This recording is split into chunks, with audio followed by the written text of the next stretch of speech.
বছর ঘুরে প্রতিবারই আয়োজিত হচ্ছে আন্তর্জাতিক জলবায়ু সম্মেলন। এবছর আজারবাইজানের বাকুতে COP29 অনুষ্ঠিত হয়, যেখানে অংশ নিয়েছিলেন বাংলাদেশ সহ প্রায় 200টি দেশের প্রতিনিধিরা। তবে এই সম্মেলনে কাঙ্ক্ষিত ফল আসেনি, বরং বয়ে এনেছে একরাশ হতাশা। উন্নত দেশগুলো যারা দূষণকারী হিসেবে পরিচিত, তারা কার্বন নিঃসরণ কমাতে কোনো ধরনের বাধ্যতামূলক লক্ষ্যমাত্রা মেনে চলতে রাজি হয়নি। এমনকি তারা ক্ষতিপূরণ দিতেও রাজি হয়নি। তারা জলবায়ু অর্থায়নের প্রায় সব দায়িত্ব আন্তর্জাতিক আর্থিক বিনিয়োগ প্রতিষ্ঠানগুলোর উপর ছেড়ে দিয়েছে। বরং তারা জলবায়ু সংকট মোকাবেলার নামে অর্থ বিনিয়োগের সুযোগ বাড়াতে চায়। সম্মেলনে একটি দীর্ঘমেয়াদী অর্থায়ন লক্ষ্য নির্ধারণের প্রচেষ্টা ছিল, যা জলবায়ু সংবেদনশীল দেশগুলো একমত হয়নি। What came up in COP29? You read down, you will see they will provide 300 billion, but they also help mobilizing 1 trillion.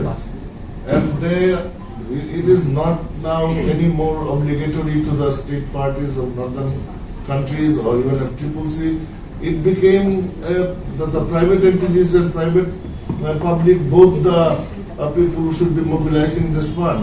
And the responsibilities that was on the northern community's shoulder, which was legitimated because they grew their economy by polluting the environment, which Bangladesh সহ উন্নয়নশীল দেশগুলো তাদের জলবায়ু পরিবর্তনের ক্ষতি পোষাতে বছরে $1.3 trillion চেয়েছে, আর শিল্পোন্নত দেশগুলো বছরে সর্বোচ্চ $300 বিলিয়ন দিতে রাজি হয়েছে। তাও ওই অর্থ শুধু তারা একা দেবে না, চীন, ভারত ও ব্রাজিলের মতো দ্রুত উন্নয়নশীল দেশগুলোকেও তহবিলে অর্থ জমা দিতে হবে। How many countries will be paying? At what ratio? At what not decided? So it is a big issue that we need to do the thing that I have. Japan, Bangladesh. Japan, Sweden. Bangladesh, Sweden. Bangladesh. So one is bilateral. Then we go in groups or like that multilateral, some issues might be there. Truly আমি যদি বলি, আমাদের হাজারটা organisation আছে, আমাদের মধ্যেই তো কোনো সমন্বয় নেই। কে কোথায় কি করছে না করছে আপনি জানেন। একই বিষয় নিয়ে 10টা অর্গানাইজেশন আলাপ করছে।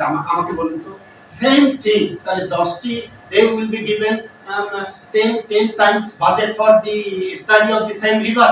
It is happening. Environmental research and development alternatives এবং গ্লোবাল ল থিঙ্কার্স সোসাইটির যৌথ উদ্যোগে রাজধানীর গুলশানে গ্রেগরিয়ান অ্যালামনাই ক্লাবে বুধবার সকাল 11টায় COP29 পরবর্তী প্রতিফলন সভার আয়োজন করা হয়। শিয়া বাটার ও ভিটামিন ই সমৃদ্ধ lily glam beauty soap. Lily, always beautiful.